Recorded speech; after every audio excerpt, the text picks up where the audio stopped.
Welcome to Campus Cast, the official podcast of the British School. Join us as we explore language, culture, and education.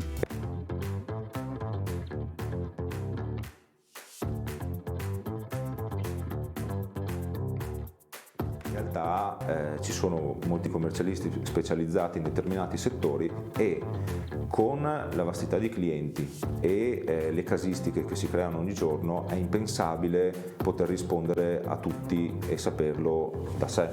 Ed è per questo che la rete è indispensabile. Anche i dubbi su alcune cose che non vengono in mente sostanzialmente oggi. Perché si viaggia un po' sempre sul si è sempre fatto così. Si è sempre fatto così, è sempre andata bene così. Il leitmotiv che dura da anni. Che caratteristiche cerchi in quel invece neolaureato che verrà da te a chiederti posso fare il praticantato da te? E quindi dopo bisogna adeguarsi anche alla mentalità estera, cioè come ragiona l'azienda estera, come ragionano i consulenti esteri. E ad una fiscalità che è completamente diversa rispetto a quello a cui sono abituati. È un altro mondo. Sento di dire, sappiate che dovete avere un'idea valida, perché adesso non è più come 30 anni fa che si può aprire la propria bottega e comunque si sa che si riesce ad andare avanti. Di riffa o di raffa qualcosa. Ora anche con l'online cioè siamo nati come imprenditori veneti molto isolati, distaccati l'uno dall'altro. Nasciamo proprio dal singolo imprenditore che si stacca dalla fabbrica, o meglio l'ex lavoratore che si stacca dalla fabbrica e si crea il suo laboratorio. Poi io sono nato e cresciuto nel Montebellunese, quindi dal tuo punto di vista suggerisci ad un giovane, e adesso chiamo i giovani, quelli tra i 25 e i 30 anni, di iniziare una propria impresa? C'è modo di dire comincio un'impresa tra i 25 e i 30 anni senza avere troppo le spalle parate, ma pensiamo sempre a una delle cose che suggeriamo sempre all'interno di questa struttura vocazionale, come chiamiamo questo podcast, bisogna arrivare preparati. Bisogna arrivare preparati e bisogna avere anche... Bentornati a Campus Cast, il primo podcast con forti accenti veneti e forti propensioni internazionali. Siamo qui dagli studi di British School Bassano. Con noi ospite oggi Marcomini Filippo direi anche, senza fare troppe formalità. Filippo Marcomini è il Deus ex machina dietro i nostri numeri. Diciamo ci dà la che possibilità di mantenere appunto una linea fiscale adeguata e ordinata soprattutto. Non possiamo fare altro che ringraziarti subito in apertura. Ecco. È il nostro commercialista, una professione che molto spesso viene notata poco, se non nei momenti in cui devi pagare le tasse, e che invece è di estremo supporto in qualunque istante, dal momento in cui si ha semplicemente l'idea di iniziare qualcosa di nuovo da un punto di vista di business, a quando poi si cerca di, sarà un concetto che affronteremo molto spesso durante questa chiacchierata, crescere e trovare il modo di farlo nella maniera appunto più agevole e più comoda possibile. Perché tante cose all'interno del mondo appunto dell'accounting, come piace definirlo a noi in questa scuola di lingue, va affrontato prima di tutto con estrema rilassatezza e con quello che si sa essere l'aiuto di professionisti, in questo caso tu. Ribadisco, benvenuto a Campus Cast, ben arrivato anche fisicamente all'interno di British School Bassano. Un ricordo iniziale appunto a tutti voi che ci seguite: cliccate sulla campanella e venite a trovarci sia sul nostro canale YouTube che sulla nostra piattaforma podcast su Spotify. Presentati, raccontaci. Io mi presento. Allora, c'è l'idea del commercialista. La professione più noiosa del mondo. La professione più noiosa del mondo, con le persone più noiose del mondo, tutte serie imbacchettate. Questa è l'idea che si è data per anni della professione. Sfata questo mito. Bisogna sfatarlo un pochettino, perché io sono della nuova generazione, quindi vengo da una famiglia che è nata come nel ramo amministrativo, quindi un po' l'amministrazione ce l'ho sempre avuta dentro. Mi sono innamorato di questa professione E uno direbbe: come fai a innamorarti di una professione dove sostanzialmente si fanno numeri e basta? In realtà poi col percorso che si fa si capisce che non è solo numeri e contabilità, c'è anche tutto un mondo dietro di consulenza che va seguita, va fatta, ed è la parte ovviamente più divertente della nostra professione, anche stare con i clienti.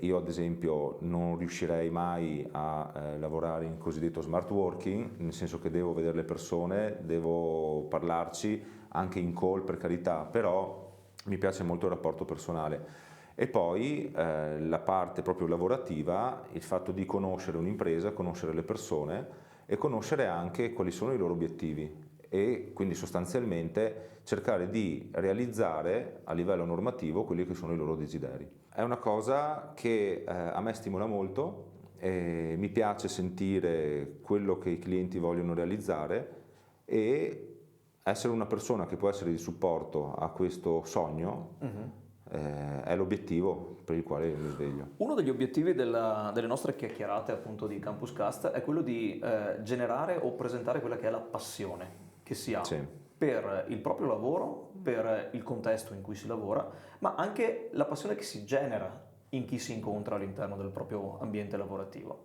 Mi pare di capire che da una passione individuale tu stai generando tante, o stai rendendo possibile la realizzazione di tante altre passioni che si traducono ovviamente in un lavoro, una professione, una carriera che va crescendo, grazie anche a quelle che sono appunto determinate verifiche, determinate situazioni che ti si presentano da un punto di vista di gestione fiscale. Sì. Beh, diciamo che i clienti realizzano anche i miei sogni, nel senso che questo è molto bello. Il mio lavoro presuppone un aiuto costante, quindi a me piace la parte del mio lavoro, mi soddisfa perché appunto riesco a trovare delle soluzioni. Diciamo che, come si dice spesso, se si devono pagare le tasse vuol dire anche che si sono presi i soldi, cioè facciamo un discorso proprio così da bar, però tranne l'anticipo IVA che devo pagare, tranne l'anticipo, che quello è un anticipo che vuole lo Stato e vabbè, li vuole un po' prima. Però il fatto di potersi rapportare con i clienti e sapere che ad esempio vogliono ingrandirsi o vogliono fare determinate manovre, e cercare in tutto l'ingarbugliamento che abbiamo normativo, cercare una soluzione che sia la più ottimale possibile, è comunque una sfida. Io ho trovato la passione in questa sfida, qualcun altro troverà la passione in un altro lavoro. Secondo me una persona nel momento in cui decide o comunque gli interessa un determinato lavoro, la cosa importante è che si fissi un obiettivo e capisca anche qual è la strada in questo lavoro, perché nel mio lavoro si possono fare centinaia di cose, centinaia di mansioni, centinaia di incarichi, però bisogna anche saper cogliere qual è il settore che ti piace maggiormente. Ed è per questo che ad esempio non mi sono specializzato in fallimentare, perché era un argomento che non mi interessava sostanzialmente. Faccio un esempio per il fallimentare perché l'ho visto proprio qualche mese quando ero praticante, e ho deciso di prendere un'altra strada. La mia professione è talmente ampia che non può essere, diciamo, circoscritta al calcolo imposte. Ci sono gli appuntamenti con i clienti, ci sono anche altre mansioni o altri incarichi che si possono prendere. Faccio un esempio, mi curo anche della gestione del sovraindebitamento, quindi sostanzialmente in questo periodo col codice della crisi faccio parte di un organismo di composizione della crisi, per cui degli indebitati, io la faccio proprio facile, falla facile, vengono da noi e ci dicono: noi abbiamo questi debiti, come facciamo a risolvere? Ci sono delle procedure che permettono tramite il tribunale di poter estinguere i debiti e quindi salvare delle persone. Questa legge nasce 2 anni fa come legge anti-suicidi, quindi ho trovato anche in questo ramo... È una denominazione pesante, però fa capire che effettivamente, come in un contesto di magari rapporto individuale, così anche in un contesto di rapporto professionale, a volte basta chiedere un aiuto. Esatto. E l'aiuto molto spesso è già in essere con un dispositivo E ci sono già le normative che possono aiutare determinate persone, quindi diciamo che questi sono i rami che mi piacciono maggiormente in questo periodo, poi magari fra 5 anni cambio, faccio anche qualcos'altro, però diciamo che probabilmente la passione che ho voluto mettere dentro il lavoro è comunque una forma di aiuto. Certo. Dopo ovviamente è lavoro, quindi si tratta anche di remunerazione eccetera, però di fatto sapere che il tuo punto lavoro finale porta a può qualcosa aiutare. che è utile e è d'aiuto soprattutto. Io ritengo che il mio lavoro sia utile. Benissimo. Magari qualcuno potrà dire il contrario, però a me piace definirlo così. Se poi è anche d'aiuto, oltre che essere utile, Sì, esatto. ben venga, perché effettivamente sentirsi dire un grazie per un qualcosa che non ci si aspettava è qualcosa che Sì, fa molto. Tu hai parlato appunto di una caratteristica che non sempre viene presa in considerazione quando si ha a che fare con l'accounting, il fatto che anche in queste circostanze il teamwork ha un forte peso. Sì. Tu da solo non riusciresti mai a star dietro a ogni singola sfaccettatura di quelli che sono le caratteristiche di ciascuno dei tuoi clienti, ma neanche probabilmente le caratteristiche di diversi reparti di business di determinati clienti.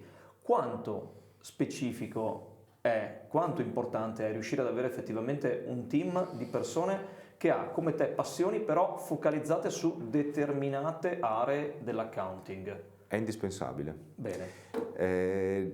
Non siamo tuttologi, ci si aspetta che il consulente sappia tutto, il consulente non sa tutto, ha i mezzi per poter sapere. E quindi con la rete che si crea negli anni ha sia all'interno dello studio ma anche fuori dallo studio persone competenti che possono aiutare anche il cliente ovviamente, perché poi il nostro lavoro va focalizzato sul cliente. E fa molto anche il rapporto che si ha anche con gli altri colleghi commercialisti, nel senso che possiamo essere visti come competitor l'uno dell'altro, in realtà ci sono molti commercialisti specializzati in determinati settori e con la vastità di clienti e le casistiche che si creano ogni giorno è impensabile poter rispondere a tutti e saperlo da sé.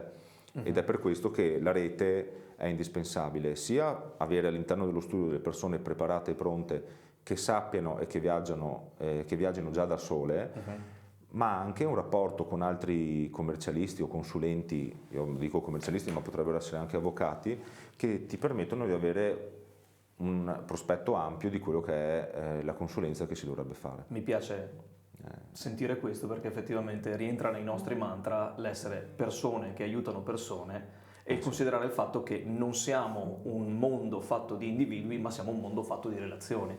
Quindi anche quando si tratta di mettere in ordine i conti o tenere d'occhio appunto quello che è lo sviluppo di un business, bisogna stare attenti al contesto in cui ci si muove. Una delle domande che ti volevo fare relativamente al contesto in cui ti trovi è l'aver sviluppato, cresciuto, sorvegliato e assistito a quella che è effettivamente una situazione economica molto peculiare che in alcuni casi viene definita come terra di mezzo, cioè il Veneto. E a noi piace tantissimo definirci appunto quel podcast che parla di eccellenze internazionali ma con forti accenti veneti, non soltanto linguistici ma anche appunto culturali in questo caso. Raccontami un po', com'è essere un commercialista in Veneto? Essere commercialista in Veneto? Beh, allora, a livello economico è una delle regioni in cui si può lavorare maggiormente, perché il Veneto ha nella testa l'imprenditoria. Benissimo.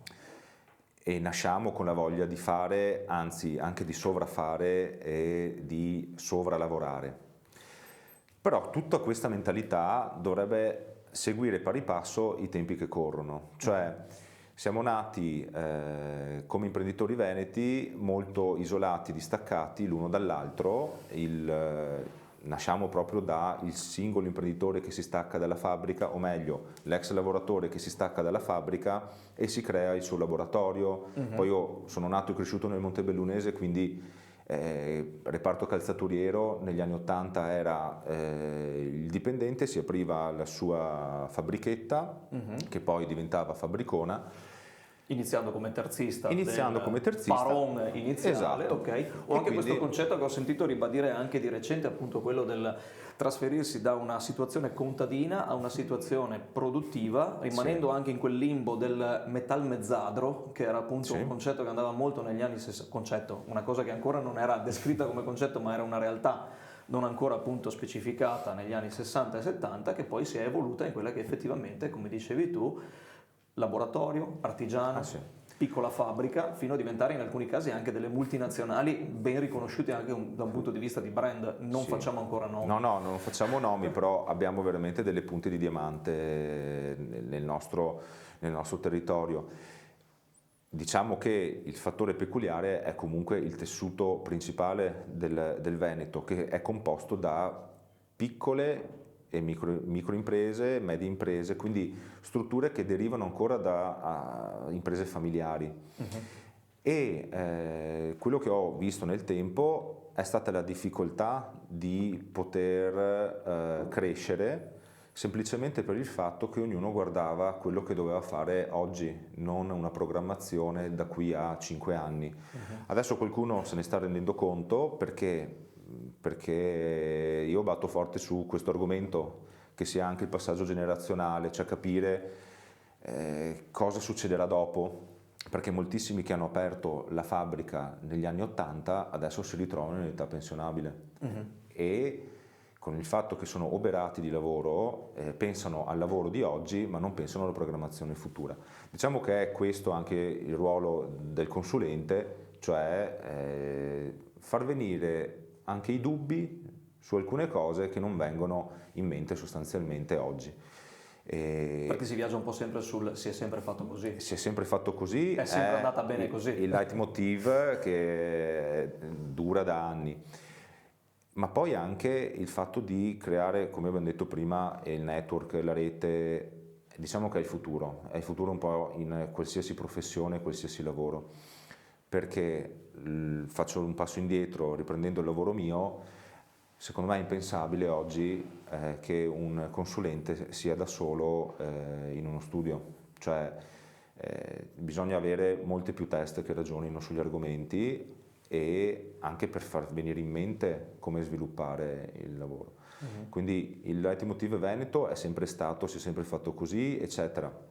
Da un punto di vista lavorativo impeccabile, perché lavoratori instancabili, lo sappiamo tutti, però dall'altro una sorta di ristrettezza nel network. Adesso si sta aprendo comunque, perché anche le tecnologie nuove fanno capire che o ci si adegua o si rimane un passo indietro. Compresa la necessità di internazionalizzarsi in questo caso. Tantissimo. Da un punto di vista esterno mi dirai se il tuo lavoro ha la possibilità di internazionalizzazione, da un punto di vista interno però vedo che sempre più clienti magari di prima o seconda generazione immigrata si rivolgono a studi commercialisti per appunto seguire la loro professione e il loro sogno, che effettivamente di nuovo sei parte della realizzazione di quello che può essere magari un business straniero che trova invece la possibilità di nascere, crescere e espandersi in Veneto in questo caso. Beh sì, ti faccio solo un esempio. Mi è capitato 1 anno e mezzo fa questa multinazionale svizzera che produce scarpe e abbigliamento sportivo.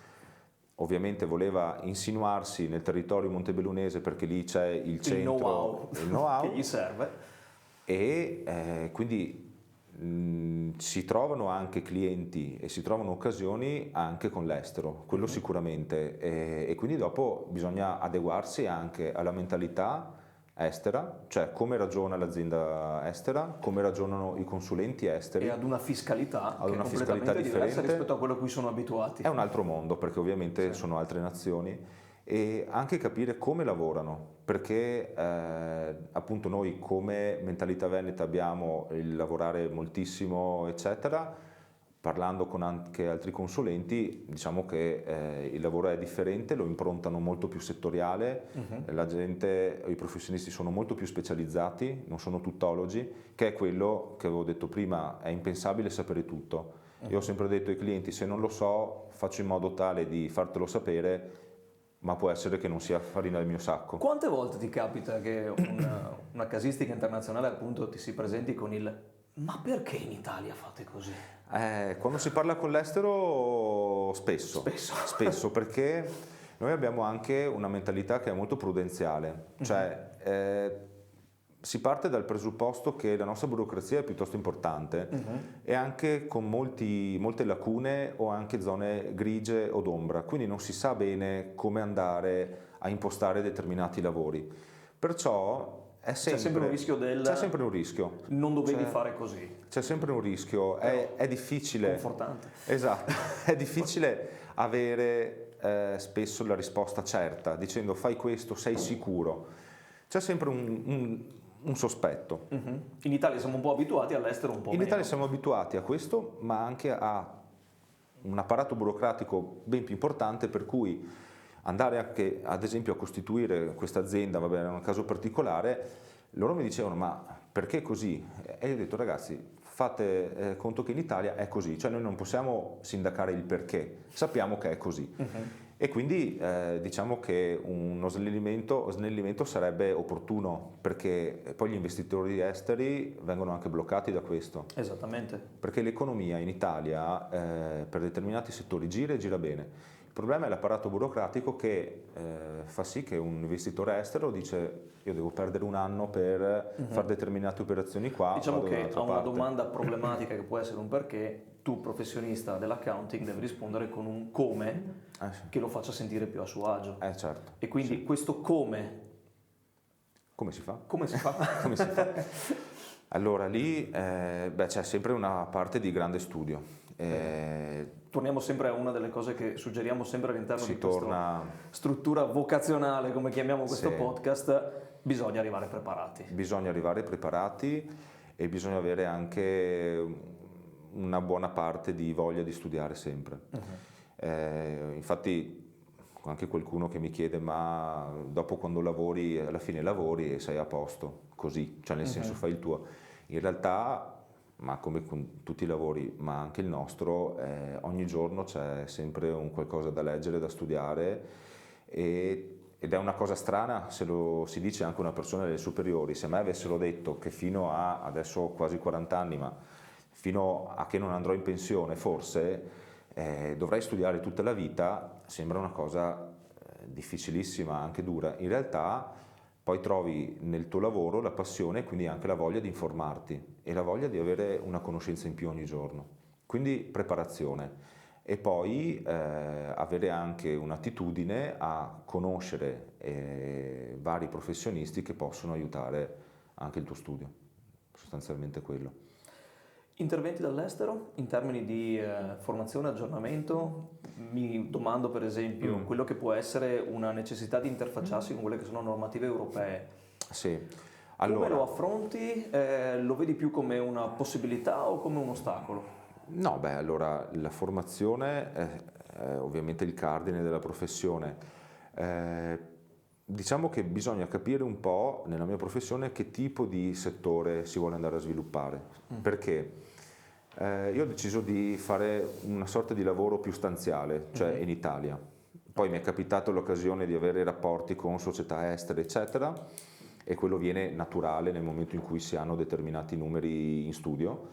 Ma se si vuole fare ad esempio il percorso un po' più internazionale, allora lì ci sono degli studi appositi che si sa che lavorano principalmente con l'estero, principalmente con clienti esteri, o se magari se me l'avessero detto prima che si poteva fare, andare direttamente all'estero a fare il mio lavoro, ma per clienti italiani cercano di sviluppare qualcosa al di fuori dei confini adesso nazionali. Detta così non ho voglia di trasferirmi all'estero, però probabilmente o meglio il consiglio che do a chi vuole iniziare un percorso qualsiasi esso sia è capire tutte le possibili alternative che ci sono, perché magari c'è il lavoro che puoi fare nel paesino, lo puoi fare anche all'estero ed è sempre un bagaglio ulteriore, quello sicuramente. Anche quello ti dà quel tipo di formazione integrativa che volta ti ritroverai ad avere un cliente estero che viene a chiederti un consiglio o chiederti appunto un'impostazione più vicina anche culturalmente a quella a cui è abituato nel proprio paese d'origine. Grazie a questa esperienza pregressa ti trovi ad essere la loro prima scelta Esatto. Contrariamente a magari un altro professionista che invece non può vantare questo genere di impostazione. Sì, molto spesso tra l'altro i clienti scelgono il consulente quasi per l'attitudine che ha, più che per la conoscenza vera e propria in quel momento. Torniamo al come e non al cosa. Esatto. Sì. Perché si presuppone che appunto una persona non sappia tutto, però diciamo che il cliente dà fiducia in genere a un consulente quando vede che ha l'attitudine a poter risolvere il problema e che non crea ostacoli sostanzialmente. Certo. Cose che invece poi va bene, in determinate materie si sa che bisogna andare dallo specialista, perché però quello è un problema imminente che deve essere risolto subito.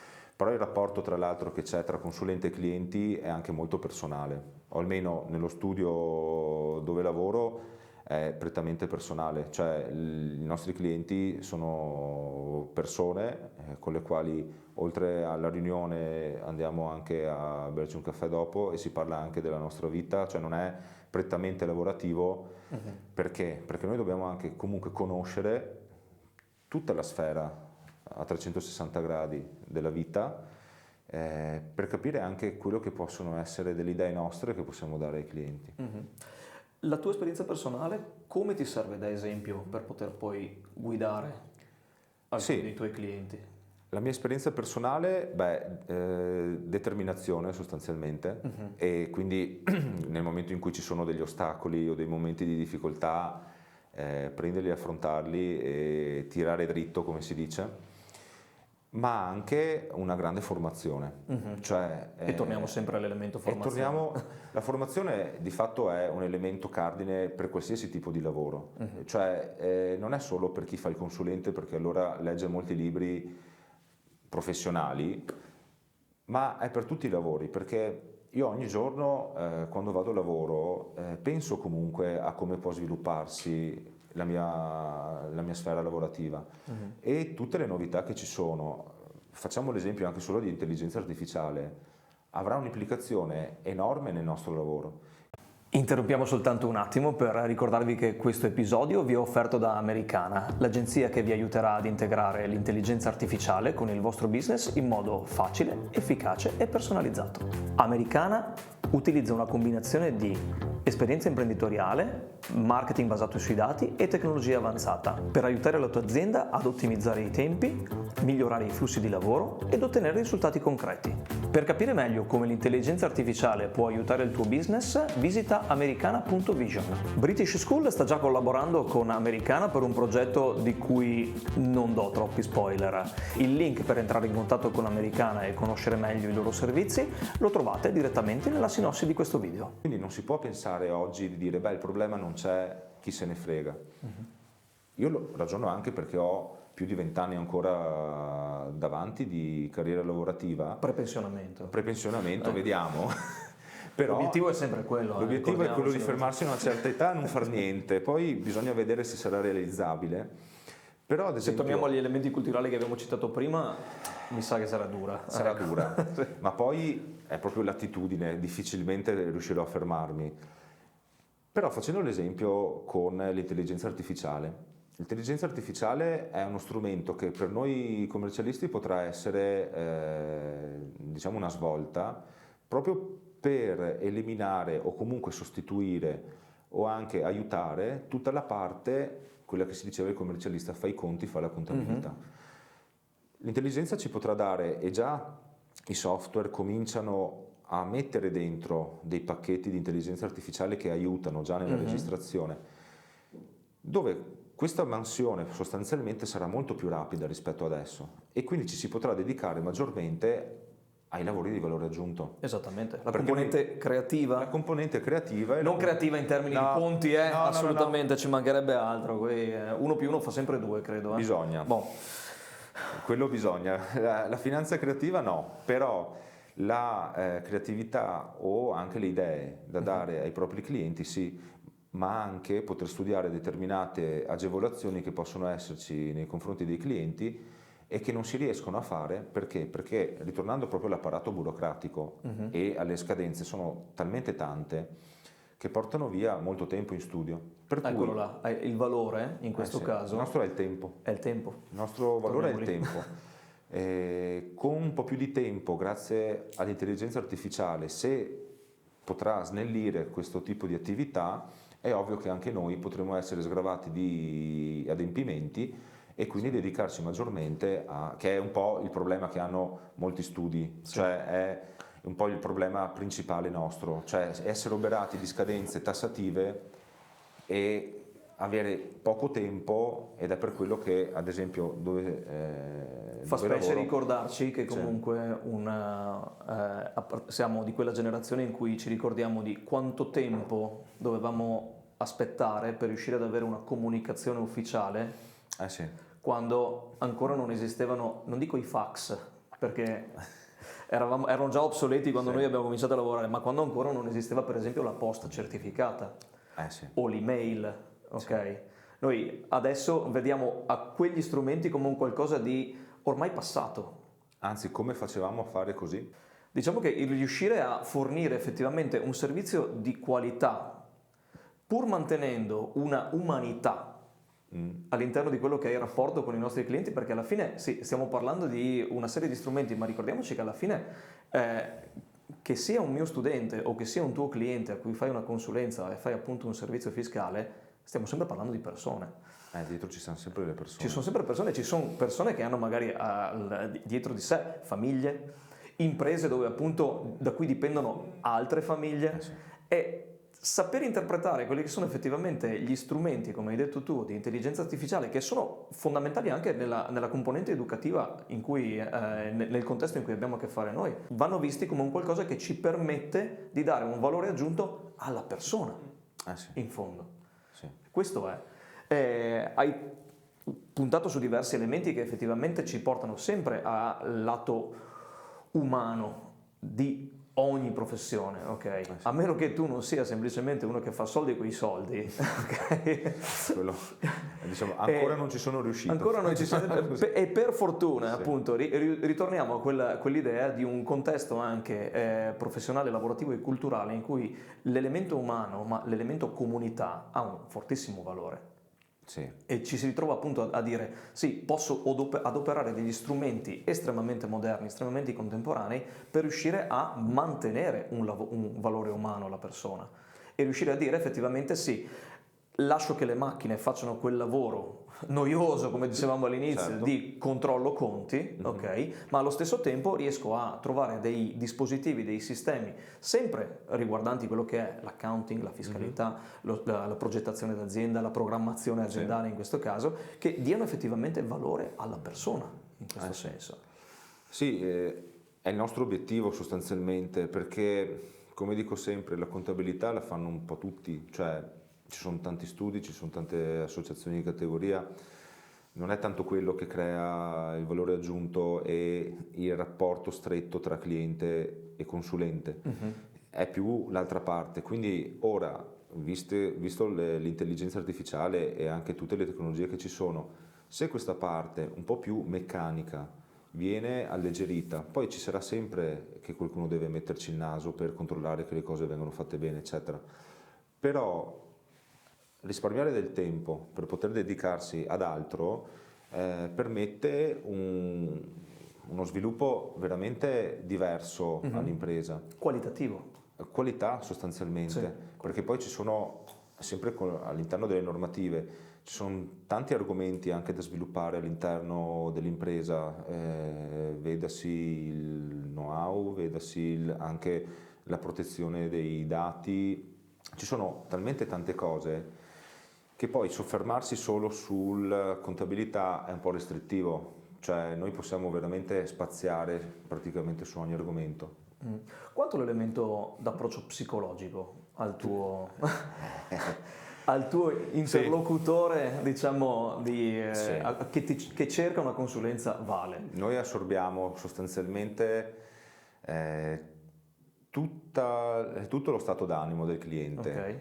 Che senti confessore ogni tanto? Molto, perché sia nel periodo positivo che nel periodo negativo noi comunque assorbiamo sia le cose che sono andate bene che le cose che sono andate male, come anche i problemi in famiglia sostanzialmente, perché il problema in famiglia non viene circoscritto lì, ma poi si ripercuote anche sull'impresa, che sia un'impresa di famiglia, che sia un'impresa dove ci sono alcuni parenti, quindi bisogna andare a vedere e gli altri parenti che impatto c'è, che impatto hanno, che impatto avranno. Qui posso anche andare a riprendere il discorso che avevo fatto prima anche sul passaggio generazionale, tema classico che adesso è molto sentito. Perché? Perché in un passaggio generazionale comunque la famiglia entra in gioco, quindi noi dobbiamo sapere anche tutti i rapporti. Infatti delle volte chiedo anche scusa, però io devo sapere che rapporto c'è tra fratelli, tra sorelle, tra genitori, e sapere, e di fatto sappiamo vita, morte e miracoli, poi ovviamente rimangono chiusi in studio, nel senso che abbiamo il segreto professionale, però questa informazione è necessaria in realtà per poter fare anche una consulenza mirata. Sì. Perché se non si sa che rapporti si hanno in famiglia... Si ritorna all'elemento confessionale, no? Quindi... Ritorna all'elemento confessionale. Noi facciamo un po' da filtro, facciamo anche da sfogatoio. In certe giornate facciamo da sfogatoio. Però, voglio dire, è sempre una parte di conoscenza che si ha e da lì si riesce anche a capire che tipo di consulenza poter andare a fare. Certamente. E il ramo sul quale propendere è quello che si sa che è meglio non toccare perché la persona è sensibile per quell'argomento. Momenti della tua presente o passata carriera in cui ti viene da dire ma chi me l'ha fatto fare? Ah beh, c'è stato. Come momenti di potenziale rottura e dire ma vai in... Sì, c'è stato, direi un 8-9 anni fa. Perché? Perché probabilmente lì stavo perdendo un po' quello che era il mio obiettivo. Cioè io mi ero sempre fissato l'obiettivo di fare questo lavoro e raggiungere determinati appunto obiettivi. Ci sono dei momenti in cui questi obiettivi li vedi molto lunghi, molto in là con l'età, poi passa, cioè nel senso quando uno ha l'obiettivo ben incardinato dentro se stesso comunque lo supera, però ci sono i momenti di difficoltà, quindi non è sempre tutto rose e fiori, ci sono anche dei momenti in cui si dice avessi fatto altro. Poi in realtà, anche tu hai bisogno di un buon commercialista? Ho anche io per adesso la dichiarazione me la sono fatta, non so come ma me la sono fatta. Sì. No, ci si chiede sempre ma i commercialisti vanno da altri commercialisti per farsi fare le dichiarazioni di reddito? Alcuni sì, Ecco. alcuni sì perché magari fanno altre cose, ad esempio fanno solo difesa tributaria, le dichiarazioni non le hanno mai prese in mano e quindi si affidano a qualcun altro. Sì, succede perché so di uno studio che appunto fa difesa tributaria, ha delocalizzato da un altro commercialista la sua contabilità di studio e la sua dichiarazione. Benissimo. Ci si dà anche una mano.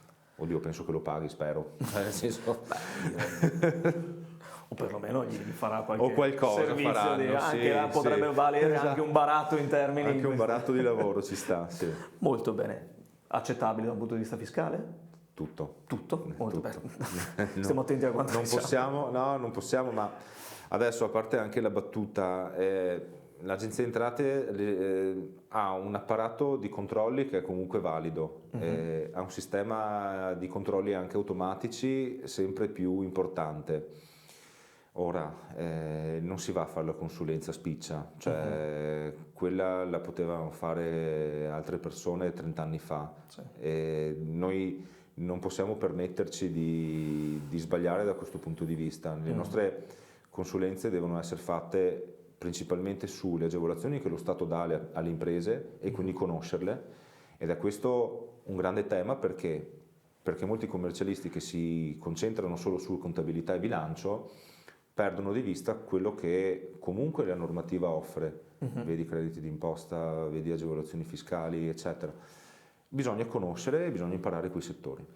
Dal tuo punto di vista, suggerisci ad un giovane, e adesso chiamo i giovani, quelli tra i 25 e i 30 anni, di iniziare una propria impresa?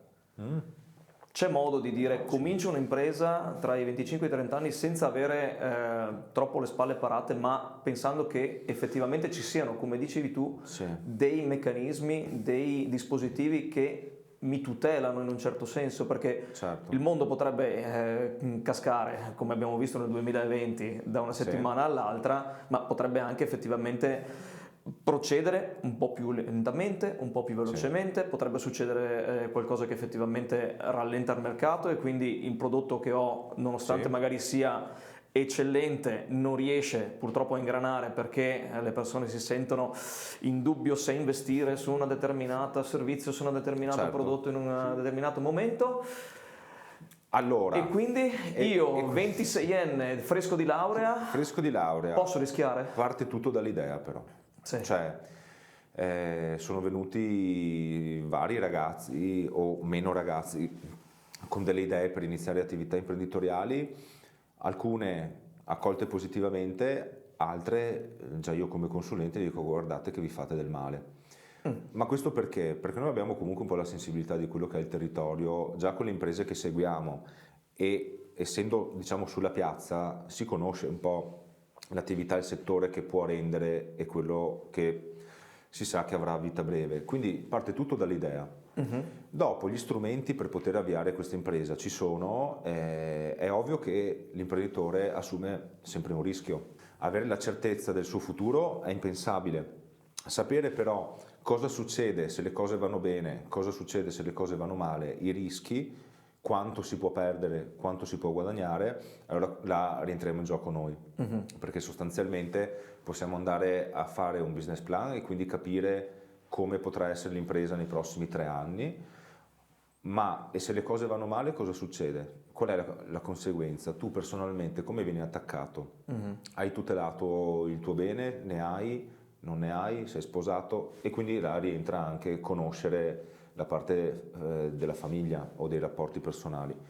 Quindi io non me la sento di dire non investite, mi sento di dire sappiate che dovete avere un'idea valida, perché adesso non è più come 30 anni fa che si può aprire la propria bottega e comunque si sa che si riesce ad andare avanti. Di rifa o di raffa qualcosa riesce a vendere. Sì. Ora anche con l'online ci sono molti più competitor, ci sono molti settori che si sono dati anche con la vendita online, quindi posso fare un esempio anche proprio banalissimo, il solo negozio di scarpe, ora online si trovano le scarpe e ti misurano pure la taglia, quindi sostanzialmente non c'è neanche più la necessità di andare a provarla. Dipende. Quindi l'idea deve essere valida. Con l'idea valida si riesce a sviluppare praticamente tutto. Con la conoscenza e la rete di avere la banca che ti dà le informazioni sui finanziamenti agevolati o quelli a tasso perduto, a fondo perduto, eccetera, e anche la parte di consulenza proprio prettamente fiscale. Cioè io ho in mente di spendere questo inizialmente per iniziare la mia attività, ho in mente di vendere 300 prodotti, quanto guadagno, quanta è la mia fiscalità, come faccio a risparmiare qualche imposta? Questo è il nostro ruolo sostanzialmente all'inizio dell'impresa, come anche eventualmente costituire direttamente start-up se l'idea è valida, mi è capitato di costituirne. Nel senso farne parte proprio in prima persona? No, costituirle proprio come consulente, nel senso che c'erano questi imprenditori che avevano l'idea validissima e infatti si è rivelata tale. Perché la startup ha un determinato tipo di agevolazioni eccetera, però bisogna conoscere la normativa per poterla proporre. Assolutamente. E quindi si riparte sempre che bisogna studiare sostanzialmente un po' tutto. Quando una persona ci dice voglio aprire l'attività, ecco che lì si studia comunque. Esattamente, era quello una che domanda che ti volevo fare, ma ti sei già risposto. Sostanzialmente quelli che potrebbero essere un trittico di punti su cui effettivamente focalizzare nel momento in cui si voglia iniziare un nuovo business, indipendentemente da quale business sia. Qualcuno potrebbe venire da te e dirti io voglio diventare un commercialista, come faccio per uno studio di commercialista? Allora, direi partiamo a come faccio a diventarlo, perché per lo studio ci vuole un po' di tempo. Allora, l'università è necessaria perché ci sarà anche un esame di Stato, quindi sostanzialmente laurea in economia o scienze economiche, poi dipende, di 5 anni, quindi 3 più 2. Quando avevo iniziato io erano 3 anni di praticantato, adesso sono 1 anno e mezzo, quindi è anche molto più breve adesso il percorso. I 3 anni di praticantato a suo tempo si sentivano, adesso è 1 anno e mezzo. In termini di perdita di occasioni magari? Sì, perché comunque con una laurea quinquennale più i 3 anni si fanno i conti, 26-27 anni, pressappoco. Poi c'è l'esame di Stato. Percepiti 30. Esatto, sì, perché dopo nell'anno in cui si studia per l'esame di Stato diciamo che un po' di tensione c'è. E quindi è un percorso sicuramente lungo, però allo stesso tempo con l'obiettivo ben in testa si riesce a trovare una bella soddisfazione in questa professione. Ne ho visti tanti mollare, ma evidentemente forse entra in gioco anche la famiglia che magari ha spinto. Io lascerei principalmente i ragazzi liberi di scegliere il loro percorso, perché poi durante la vita si ritroveranno loro a svolgere quel lavoro. Quindi sostanzialmente la libertà di poter scegliere è già il primo passo. Poi, se uno vuole intraprendere questa professione, si deve mettere nell'ottica che deve studiare tutta la vita e prendersi anche Puoi parecchie ripeterlo perché i ragazzi non hanno deve capito. studiare tutta la vita. Adesso, grazie. Tutta la vita deve studiare molto, deve dedicarsi, con questo però non è sofferenza. Cioè, l'importante è stabilire qual è il periodo in cui studi, il periodo in cui ti godi anche la vita. Perché ci sono dei momenti in cui comunque la vita va vissuta e va vissuta per gli anni che si ha. Quindi sostanzialmente dedicare e combaciare sempre quello che è l'obiettivo lavorativo e anche una vita privata che sia ricca, perché altrimenti manca di tutto. E quindi poi ci si ritrova al lavoro anche, diciamo, frustrati perché non si ha una soddisfazione. Bisogna avere il giusto peso su tutto. Equilibrio. Un equilibrio ci vuole. Dopo, riprendendo, dopo la laurea praticantato, esame di Stato, ci si iscrive all'albo e da lì si comincia come partita IVA. Prima si è praticanti e lì fa tanto anche la scelta dello studio dove si va a fare il praticantato, in che studi si vuole iniziare la carriera lavorativa, i settori, man mano. Io dico, secondo me una persona quando inizia è giusto che cambi qualche studio inizialmente, perché così conosce intanto varie realtà e anche vari argomenti e dopo da lì intraprende l'argomento che gli piace di più e lo porta avanti. Ok, te lo ricordi il tuo primo cliente? Il mio primo cliente sì. Bene. Sì. È ancora cliente. Ecco, era questo che volevo sentire. Sì. È ancora cliente, mi hanno seguito. Significa che effettivamente c'è una continuità e una presenza non soltanto numerica ma anche qualitativa. Adesso non so se avete visto, mi sono anche un po' commosso perché è vero che è lavoro, però poi alla fine ci sono persone dietro le aziende e quando le persone ti seguono e tra l'altro anche con tutto quello che c'è in questo territorio veneto, cioè si sta parlando, io adesso ho 39 anni, questo cliente lo seguo da quando ne ho 30, sono un boccia per loro. Sì. Ecco, e quando invece hai delle persone adulte, perché tu le vedi molto grandi, no? Che ti seguono e si fidano, diciamo che è una bella soddisfazione, perché vuol dire che il tuo lo stai facendo, non vuol dire essere il migliore, perché dopo si sentono parlare le persone sono tutti più bravi, no? Sì. Però vuol dire che... ma non sai cosa ho fatto io. No, esatto, sono tutti che hanno fatto chissà che cosa.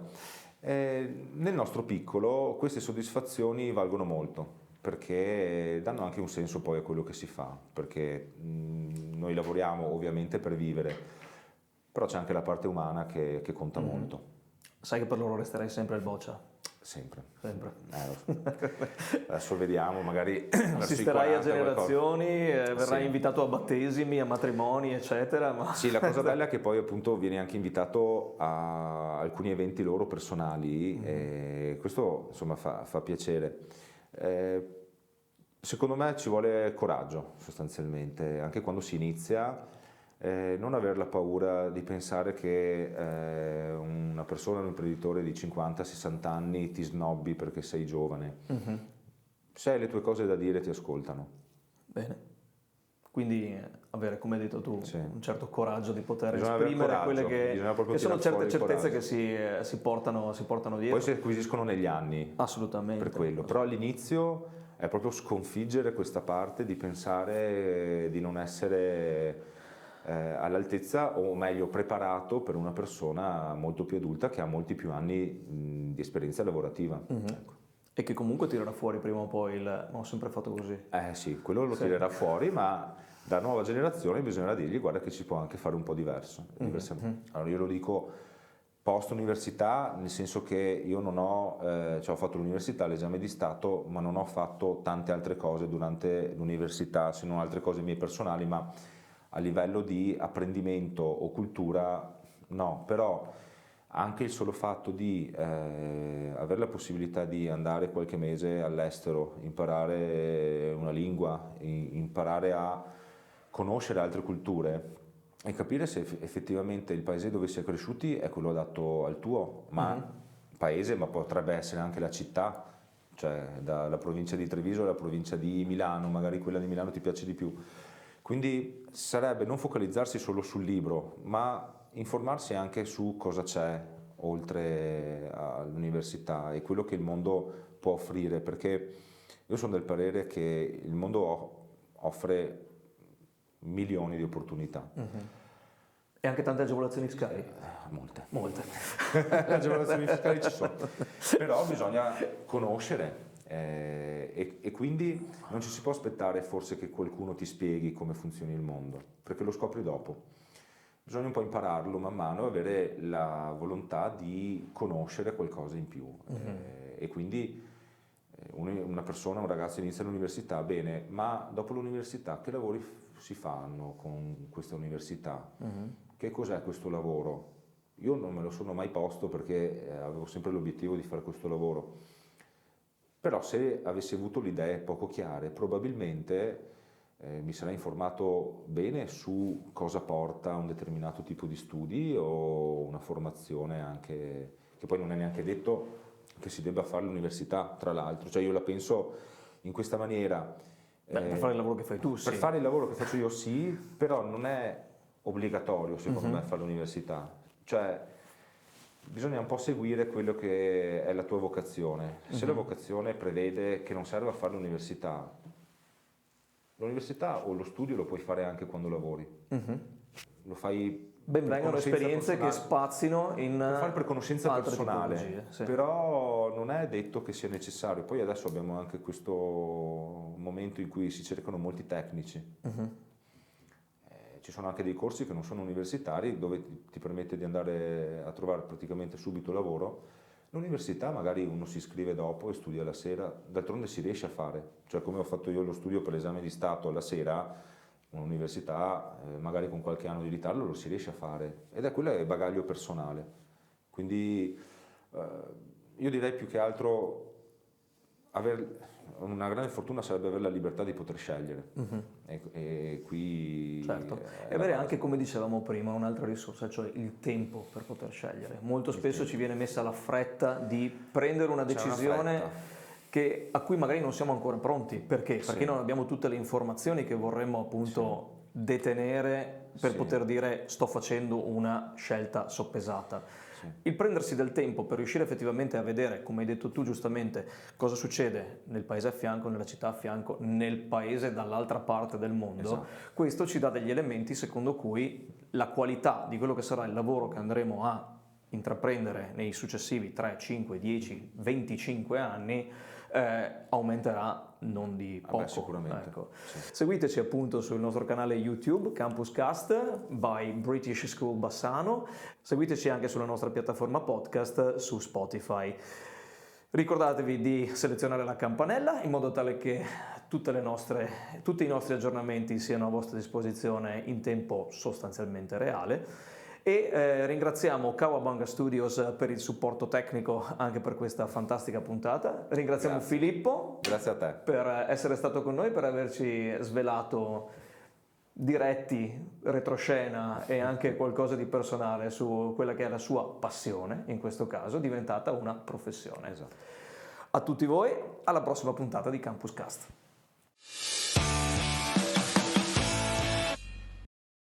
Thanks for listening to Campus Cast. Subscribe for more insights and conversations. See you next time.